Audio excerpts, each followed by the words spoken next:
আসসালামু আলাইকুম, স্বাগত জানাচ্ছি মেহরাজ মম কিচেনে। কেমন আছেন সবাই? আশা করি ভালো আছেন। আল্লাহর অশেষ রহমতে আমিও ভালো আছি। বন্ধুরা, ফিরে এলাম নতুন আরও একটি রেসিপি নিয়ে। আজ আপনাদের তৈরি করে দেখাবো কোনো রকম আগার আগার পাউডার বা জেলেটিন ছাড়াই কাঁঠালের পুডিং। আশা করি রেসিপিটি আপনাদের ভালো লাগবে।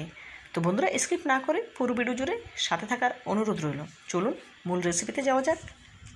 পুডিং তৈরি করার জন্য এখানে কিছু কাঁঠালের কোষ নিয়েছি, ভেতর থেকে কাঁঠালের বিচিগুলো বের করে নিয়েছি। এখন ব্লেন্ড করে নেব। তার জন্য ব্লেন্ডারে জারে কাঁঠালের কোষগুলো নিয়ে নিচ্ছি। দিব 1 টেবিল চামচ চিনি।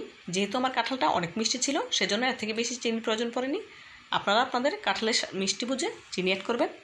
দিয়ে দিচ্ছি 1/2 কাপ পানি। এখন ব্লেন্ড করে নেব। বন্ধুরা, এই পুডিংটা কিন্তু একেবারে অল্প উপকরণে তৈরি করা যায়, খেতে কিন্তু খুবই সুস্বাদু হয়।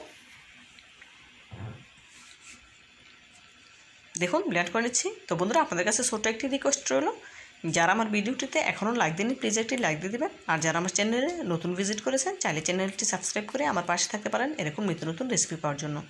অলরেডি যারা সাবস্ক্রাইব করে নিয়েছেন, আপনাদেরকে জানাই অসংখ্য ধন্যবাদ। দেখুন বন্ধুরা, কাঁঠালের কোষগুলো ব্লেন্ড করে নিয়েছি। এখন ব্লেন্ড করে রাখা কাঁঠালের পিউরিটা একটি বাটিতে তুলে নিয়েছি। এখানে কিন্তু আমি কোনো আগার আগার পাউডার বা জেলেটিন ব্যবহার করিনি। এখন ঢেকে রেখে দেবো 30 মিনিটের জন্য। ফিরে আসছি 30 মিনিট পর। দেখুন, 30 মিনিট পর ফিরে এলাম। দেখুন, পুডিংটা আমার জমে গেছে। হাতে কিন্তু একটুও লেগে থাকছে না, দেখে নিশ্চয়ই বুঝতে পারছেন। হাতটা আমার একদম পরিষ্কার আসছে। এখন একটি ছুরির সাহায্যে বাটি থেকে পুডিংটাকে আগলা করে নেব।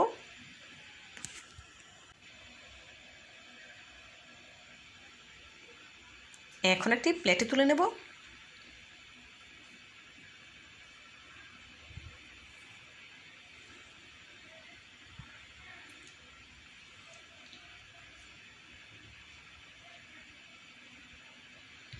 দেখুন বন্ধুরা, মাশাআল্লাহ, কাঁঠালের পুডিংটা কতটা সুন্দর হয়েছে দেখে নিশ্চয়ই বুঝতে পারছেন।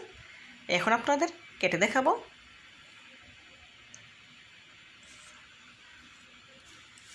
একটি ছুরির সাহায্যে কেটে নিচ্ছি।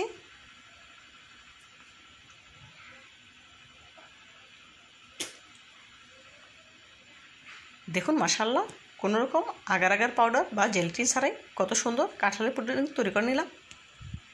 আপনারা একবার হলেও আমার এই রেসিপিটি ফলো করে কাঁঠালের পুডিং তৈরি করে খেয়ে দেখবেন, খুব ভালো লাগবে ইনশাআল্লাহ।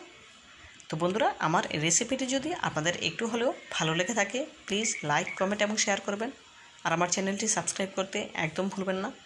আজকের মতো বিদায় নিচ্ছি। দেখা হবে নতুন কোনো রেসিপিতে। ভালো থাকবেন সবাই। আল্লাহ হাফেজ।